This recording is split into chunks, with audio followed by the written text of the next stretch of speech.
The sound of faint footsteps could be heard upon the frost-covered pavement. It was a cool autumn evening. The sun had set only a few hours ago. Emily could see her breath in the frigid air as she tucked a lock of her long blonde hair behind her ear. She held several books to her chest as she walked. She spent the whole day at the library, until closing time. She knew she was not allowed by her parents to be out after dark, but surely they would understand she needed to do research for her essay paper. The wind rustled the branches of the leafless trees. Besides the wind and the branches, it was quiet. So quiet. It made her feel somehow paranoid. She sighed a bit as she continued down the sidewalk, adjacent to the park. She continued to walk until she found something obscuring her path, just underneath the street lamp. She blinked as she kneeled down in curiosity. It was a 12-inch ball-jointed doll that sat before her. She reached her hand out to it while her other hand held the books. She picked up the doll and examined it more closely. She was glad she had not stepped on it, for it was gorgeous. The doll had luminescent pale skin, wavy black hair, a silky and ornate red dress, and beaming blue eyes. What was more astounding was that it seemed to be professionally handcrafted, and in perfect condition. Yet, what was it doing out here then? Emily was so engrossed in the doll's beauty that she was unaware as someone walked up behind her, looming over her. You like her? Her name is Alice. A calm and smooth male voice said to her. Emily jumped in surprise, dropping her books and quickly turning around, doll still in hand. The figure was slightly in the shadows, not quite under the street lamp like she was. Though the male was hard to make out, she could tell he was tall, about 6'3" it seemed. He was wearing black pants and a light gray-blue, untucked dress shirt.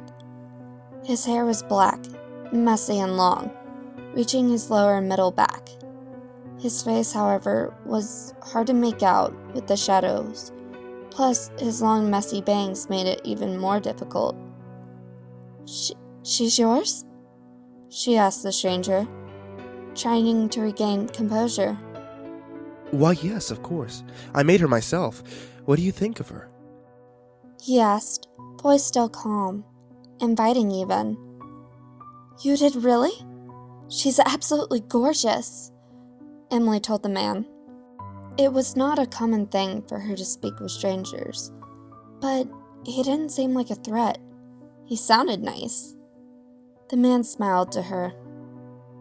Yes, she is, isn't she? But so are you.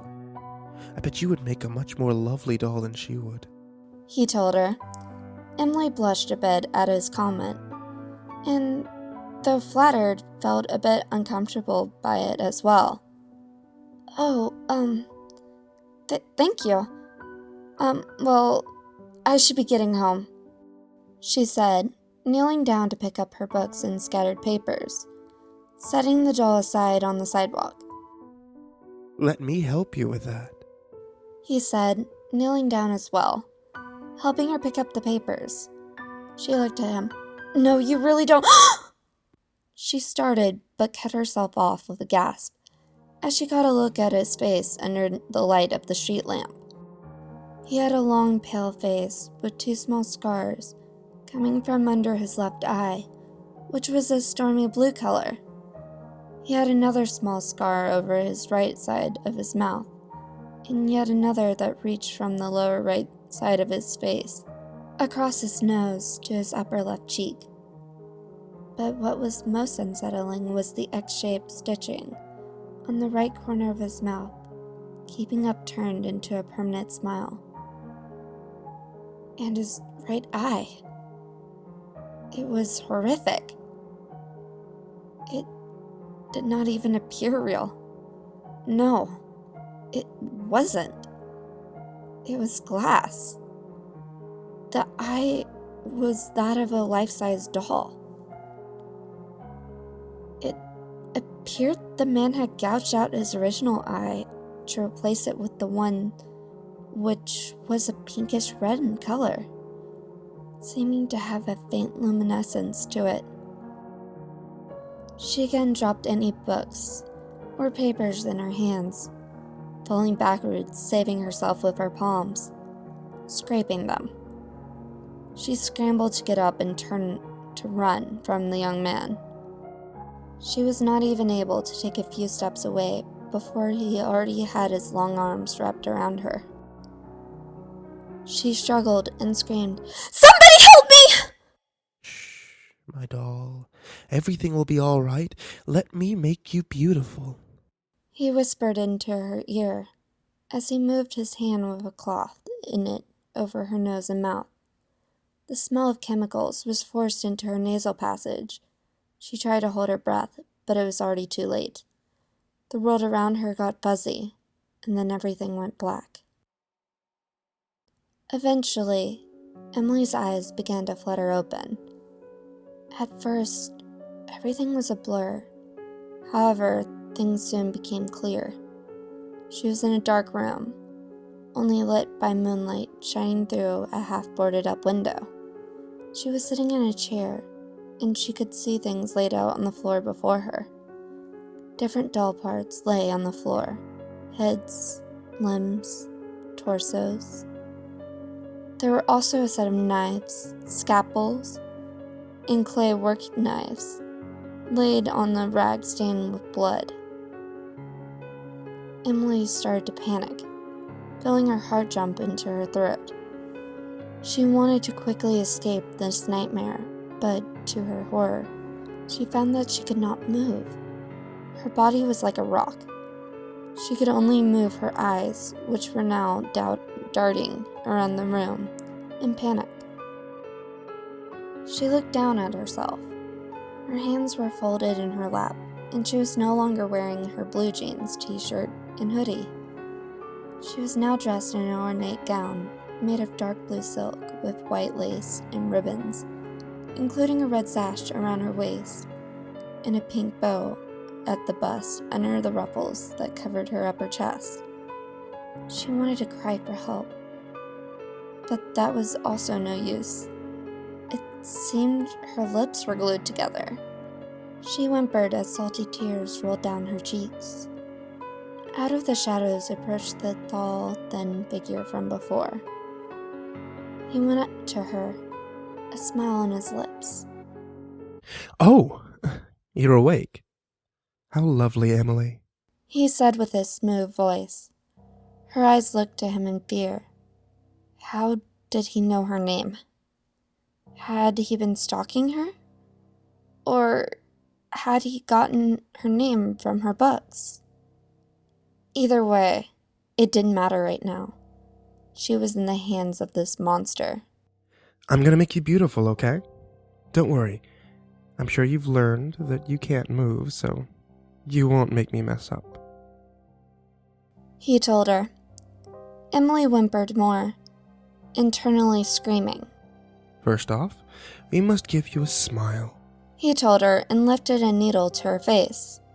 He punctured the skin with the needle, sewing the corners of her mouth upward into a permanent smile. She may have been in a sense of paralysis, but she could feel everything. More tears rolled down her face. The figure then took some paints in hand and gave her luscious red doll lips. It made her skin pale as snow with blush on the cheeks. He smiled, proud of his work in progress. My name is Vine, by the way. He told her, as if they just met, as if they had a potential to be friends. Emily could do nothing but watch as he continued. She felt a surge of hatred for this man. This man that was destroying her. But fear and disparity dominated the rage as she watched him. Vine proceeded with his creation. He took a hair buzzer and buzzed all of her hair off. She sat there. It took a couple of hours as the man sewed new locks of hair into her scalp. beautiful, powdered blue locks. She felt everything, all of the pain. At this point, no more tears could fall. She had run dry. All she could do was agonize inside the shell that was her body. She couldn't take much more of this. She knew she would die in this place. Vine finished with her hair and looked to her, smiling. He held up a handheld mirror for her to see. Isn't it gorgeous? Don't worry, Emily. We're almost done. You'll be perfect soon enough. He told her. She looked to the mirror. All hope was lost from her eyes. No spark. Nothing. She looked at her mutilated face. How could he call this beauty? She didn't think it could get much worse. She was just waiting to die. And now for your eyes. He told her. She looked at him, eyes widening. What did he mean? Her eyes? Like his?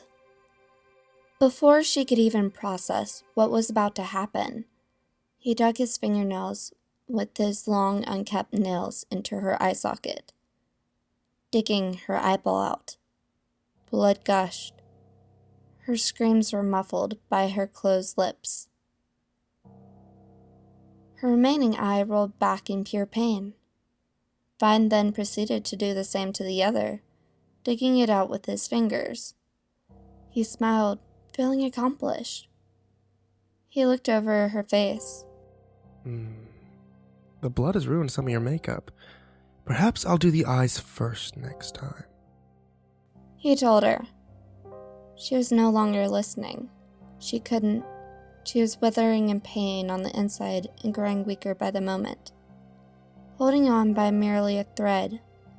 But what was the point in holding on anymore? The young man inserted a glass red doll eye into her empty sockets and sewed her eyelids open. He fixed her makeup and gave her fake eyelashes. He ripped out her nails and replaced them with fake ones. She could not see, she could not move, she could not speak. She truly was like a doll now. She was trapped inside her own head, only able to feel the pain and unable to defend herself from it. She was truly and utterly trapped. Her body was unable to handle all the abuse. With the drugs the man had given her to get her here, and to keep her from moving, with all the mutilation he had done to her body, it was starting to give out. She could feel her previously rapidly beating heart start to falter. She was giving up. What was the point in holding on anymore? She was alone and trapped and ruined. Her body and mind had experienced too much. Without a word, without a gesture of goodbye, without the chance to get one last look at the horrid world before her, she was gone. Once the doll maker completed his work, he held the mirror up to the fresh corpse. Aren't you lovely, Emily? So beautiful. He told her with a smile. Come, Emily. Let's put you on display for everyone to see. He said, and broke the joints of the lifeless body. It would make it easier to display her. Let's show everyone how I made you beautiful. The next morning, the remains of Emily Ryder were found in the park, displayed sitting on a bench, hands folded daintily in her lap. Cause of death? Blood loss and trauma. The news was quick to report about the horrific scene, dubbing the killer to be called the Doll Maker. Let's make you beautiful.